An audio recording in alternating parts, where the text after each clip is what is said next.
لو حابة تاكلي حاجة سهلة وبسيطة وسريعة بس كسلانة ان انتي تقومي، تعالي بينا نعمل حاجة سهلة جدا وفي الطاجن نفسه في دقايق بالظبط بتحضريها. ممكن كمان تتسوي في الميكرويف، وممكن على البوتاجاز من فوق، وممكن في الفرن، يعني مفيش ابسط من كده. يلا بينا نشوف الوصفة الحلوة قوي دي بتتعمل ازاي. هنحضر الطاجن اللي هنشتغل فيه واللي هنسوي فيه. معلقتين زي ما انتوا شايفين كده مليانين من الدقيق.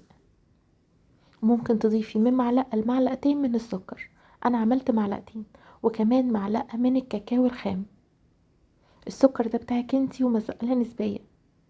معلقة صغيرة ممسوحة من البيكنج باودر. وهنقلب كويس جدا المكونات الجافة دي مع بعض.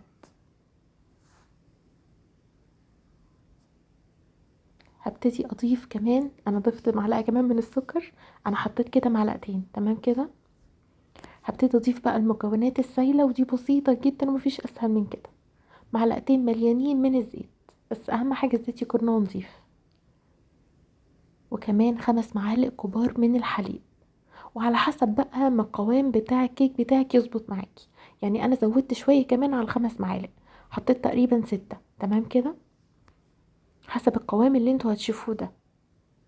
عملت 4 طواجن، سخنت الفرن بتاعي، حطيت بس شوية من شوكولات شيبس. ده لو متوفر، وممكن تستغني عنه على فكرة. لو عندك قطع شوكولاتة تقدري ان انتي تحطيها في النص. ده برضو اختياري.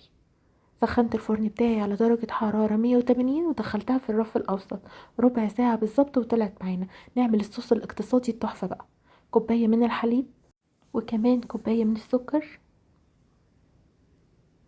وكوباية من الحليب البودرة أي نوع متوفر عندك، وكوباية من الكاكاو الخام. وهنضرب كويس جدا ومعانا كده الصوص جاهز. حابة تضيفيه شوية من الحليب عشان الصوص بس يكون قوامه خفيف شوية زي كده براحتك. القوام ده بتاعك انتي. بصوا بقى، الصوص ده حلو قوي لكل انواع الكيكات، تقدري تحشي بيه، تقدري تزيني بيه اي كيكات. فعلا خطير، والقوام زي ما قلتلك بتاعك انتي. الكيك طلع، هبطه شويه كده بايدي. وبعد كده حطيت بالستيك كده، قعدت اخرم علشان عايزه احط شويه من الحليب. هو تقريبا ان انا كنت بسقي الرخامه مش بسقي الكيك. ده قوام بالظبط بتاع الصوص بعد ما قعد معانا شويه. هبتدي احط معلقتين او 3 كده على وش كل طاجن. وبكده معانا حاجه سهله وبسيطه وسريعه. وبصوا ما بتاخدش وقت خالص، يعني الناس الكسلانه هتعملها في دقيقتين حرفيا. تقدري بقى تسيبيها كده، وتقدري ان انتي تزينيها بشويه من الفستق، شويه من المكسرات، شويه من السبرينجلز، اي حاجه متوفره عندك. لو عندك قطع شوكولاته هتحطيها فيه، اللي انتي عايزاه. حلوة قوي يا جماعة، سهلة وبسيطة وما بتاخدش وقت خالص ولا مجهود. بعشق جدا الوصفات اللي بتكون بسيطة كده وسهلة. والناس عارفين كده الانتخة بتاعت الشتا دي محتاجة حاجات كده سريعة وسهلة وفي نفس الوقت طعمة. انا كلتها وهي سخنة جدا خطيرة، ملهاش حل. وكلتها كمان لما باتت في التلاجة، الاتنين ملهمش حل الصراحة. بس انا كمروة انا حبيتها وهي دافية. حلوة جدا. شبه الديسباسيتو قوي كده وانتوا بتاكلوها وهي دافية. جربوها وان شاء الله تعجبكم جدا.